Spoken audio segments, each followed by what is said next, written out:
Okay, so here's where I dive deep to give you understanding. So please pay attention to God's wisdom.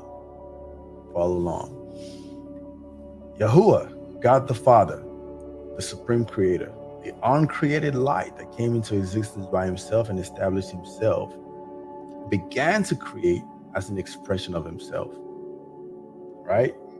Yahuwah, God the Father, supreme creator. He's the uncreated light that came into existence by himself, established himself, and began to create as an expression of himself.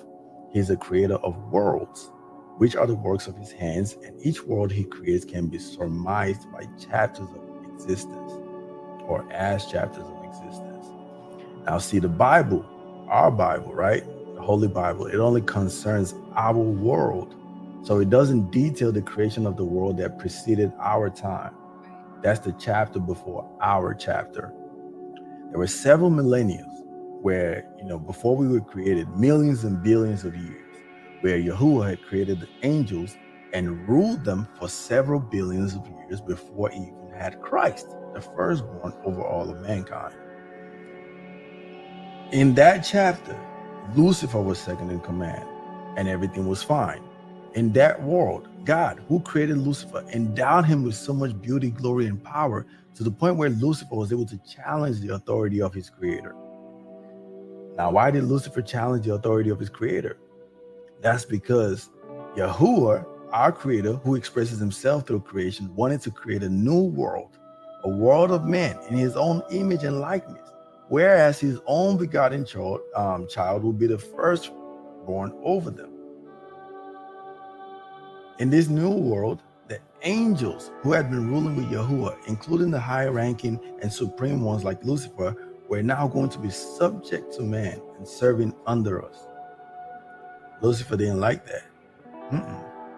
He was about to go from second in command over the entire kingdom of Yahuwah to servant of the new world.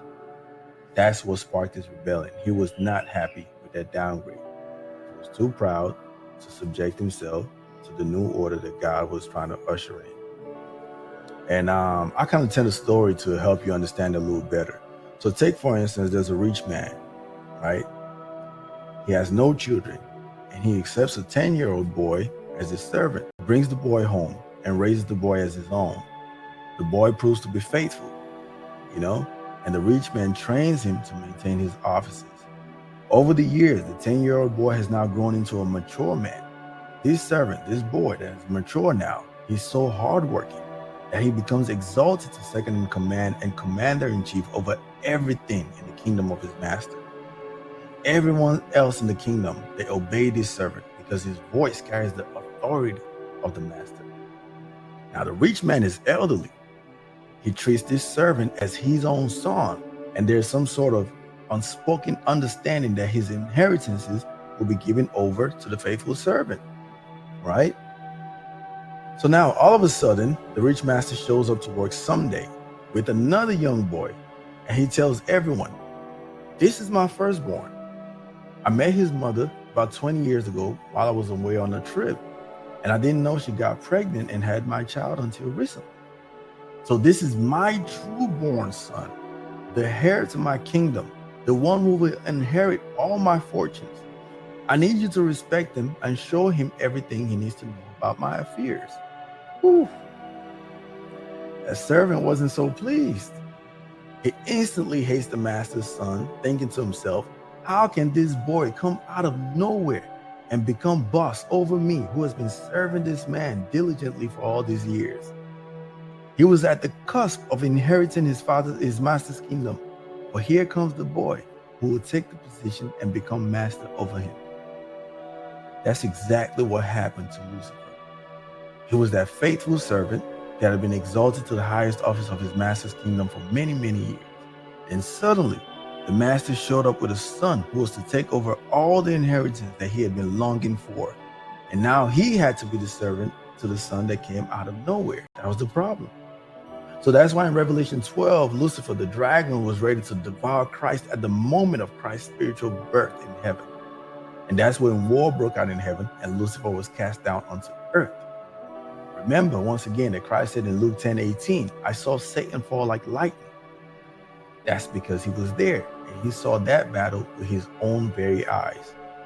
And you'll see in Revelation 12, verse 5, Christ was described as a male child who will rule the nations with an iron scepter. That's a reference to Psalm 2, verse 9, which also clarifies that Christ is the Son of God that all the other sons of God were conspiring against. But anyways, in Revelation 12:5, you see that Christ was snatched up to Yahuwah's throne in the third heaven, and Lucifer was cast down onto earth. So please understand the order of progression.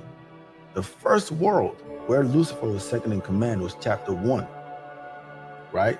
Where Yahuwah created the angels and he ruled them. The second world, the new world, chapter 2, where Christ was the firstborn over all mankind, is the world that we get to see an account of in the beginning of our Bible. So our Bible is an account of chapter 2 in the order of creation.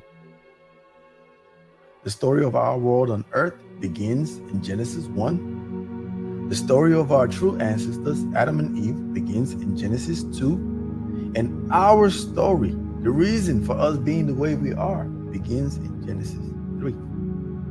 1, 2, 3. Let's go.